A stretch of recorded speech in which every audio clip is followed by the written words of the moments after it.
Hello, everybody. Facebook here. Today, we just got the announcement for Season 1, Season of the Malignant on the developer stream that they did earlier. And I just wanted to go over some of the highlights from the news and talk about the season a little bit and what we can expect coming down the road. So first things first, it starts on July 20th. It's at 10 a.m. PDT time, so you can convert for your time zone to figure that out. And it's coming in quick. Some key takeaways here. Let's just go over this for people that want to get right out of here.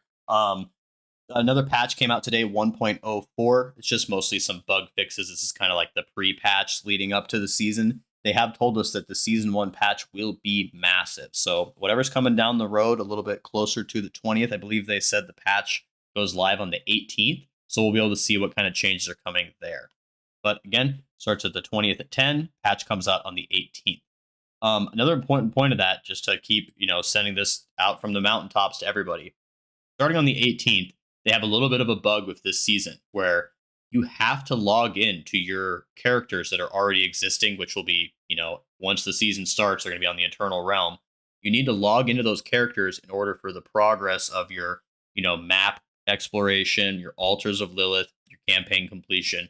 For those things to count and be included in your seasonal progress, you must log into those characters that you've made that progress on.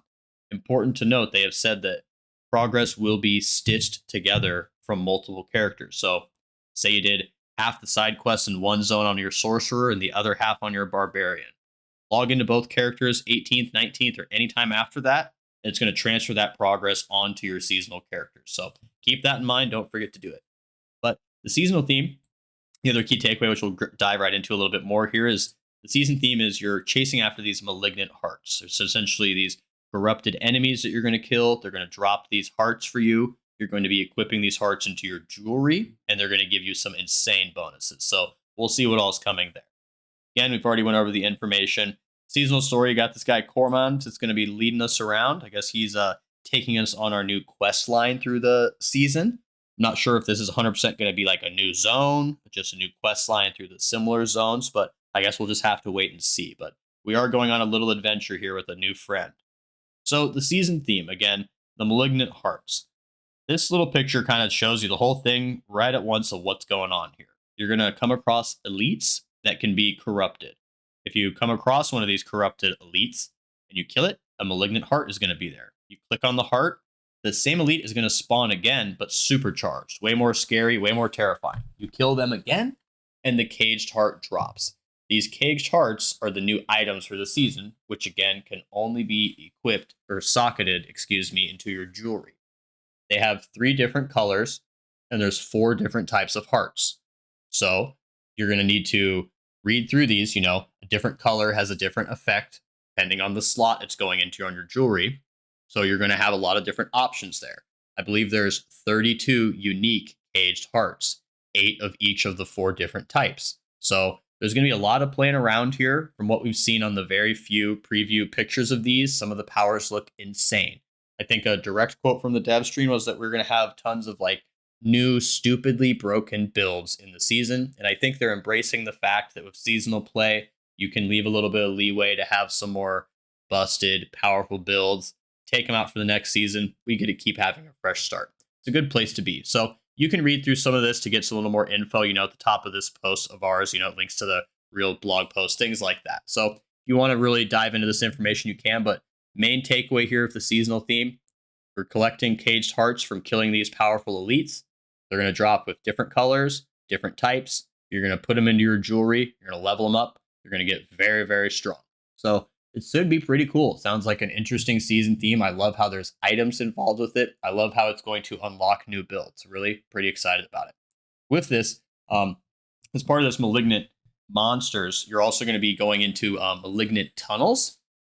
So these Malignant tunnels allow you to target farm specific colors of these hearts. So you're going to go through these dungeon-like areas in these tunnels, and at the end, it's going to let you actually choose which color of an elite you want to kill, so you can target farm certain, malignant hearts and to put them into your jewelry. So this is kind of the other part of this malignant monsters, corrupted hearts, all this kind of stuff that's going on. It's going to be pretty interesting to see how this all plays out.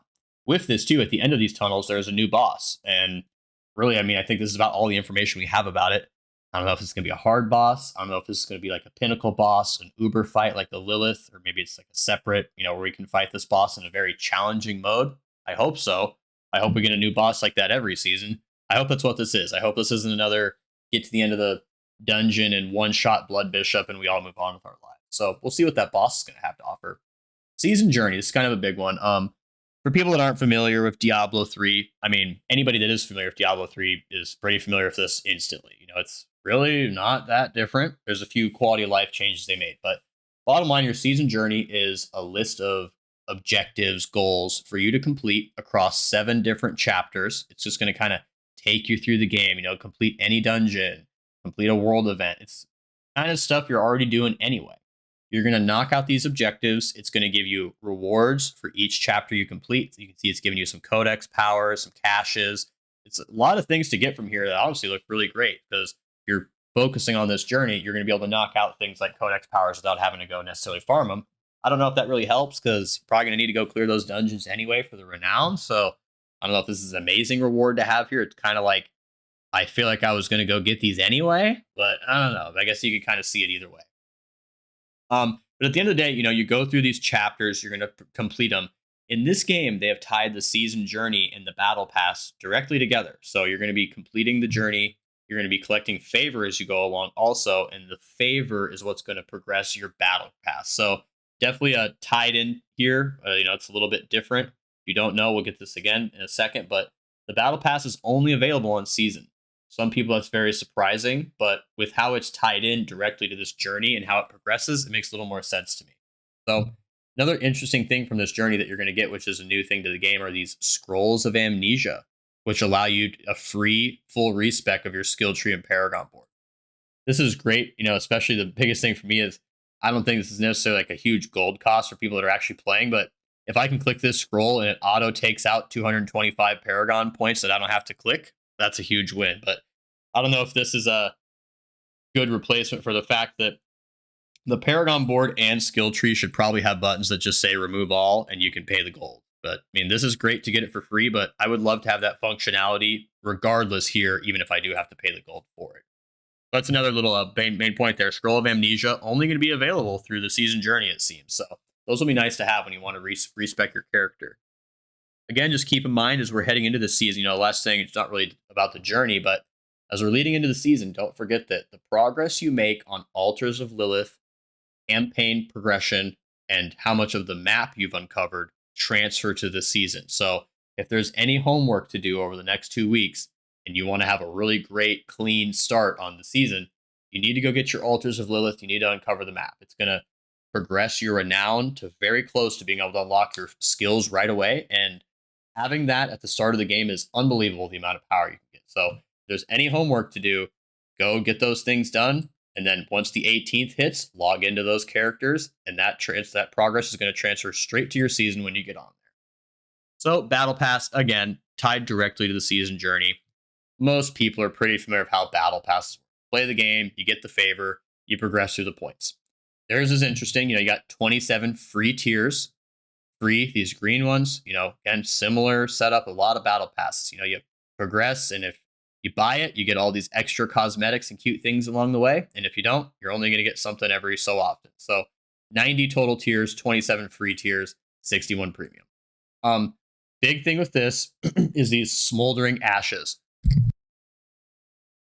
So these are earned only from the free tiers. The smoldering ashes are giving you these buffs, which, again, you can read through them, but experience buff, gold buff, resources, more materials from salvage, longer duration on your elixirs, higher drops of these malignant hearts. So quite powerful if you ask me, so collecting these smoldering ashes, progressing your battle pass through the free tiers is going to unlock these.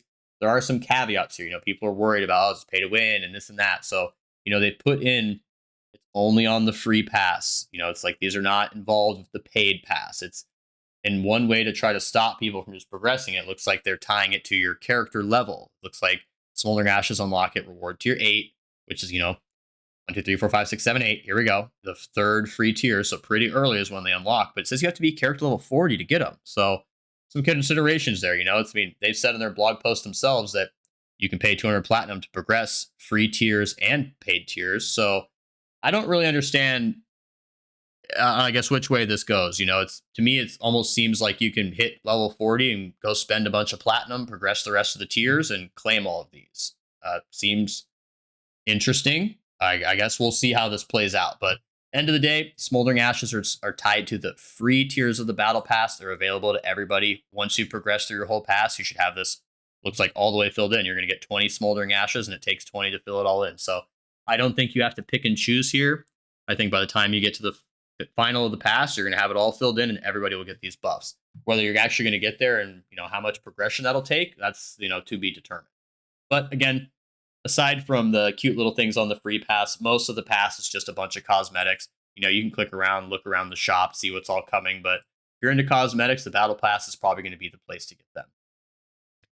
Towards the end, they took some community questions. Again, I won't go over these. You can read through them again if you want. Nothing super groundbreaking here, if you ask me. But just kind of some generalized community questions. Always good to talk back with your people watching, right?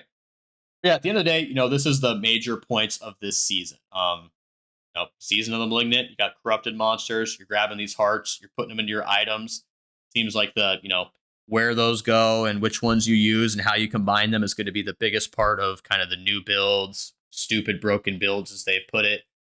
There should be some pretty strong things coming out of this. We'll see what the seasonal story is really like. If there's anything this game has gotten a lot of praise for, it's been the campaign, the progression through the real game. So we're getting a new quest line every season. I would expect that to hopefully live up to maybe the campaign standards, where this actually feels like something you're excited to go do. I don't know. We'll see how that plays out, but pretty excited for the theme. We've all done a journey before. The other thing I'll note about the journey for people from D3 that they pointed out, but you can see right here that you only have to complete 7 of 9 objectives to earn the rewards and move on. So, and this is actually huge to me. I'll give you an example. In Diablo 3, I have never in 28 seasons fully finished the season journey, ever. I played every season. There's no reason why I shouldn't have done this. The reason I've never done it is because I absolutely hate the set dungeons, and I have never completed one or been willing to go do one ever in 28 seasons. So I have never received the final rewards from a journey, even though I played 10 times the hours to get there. So for me to see this, like, oh, you need 7 of 9, 7 of 9. You can kind of pick the objectives you're not interested in or don't want to do, and just do the other ones. Thank you, Blizzard. Seriously, I love that. So either way, it's looking pretty good. We're gonna have just avalanche of things coming. Everything's gonna be changing. Build guide updates, new builds. We're gonna be hitting you guys with tons of news as we learn more about this stuff, discuss things, tier list updates, the works you guys could imagine.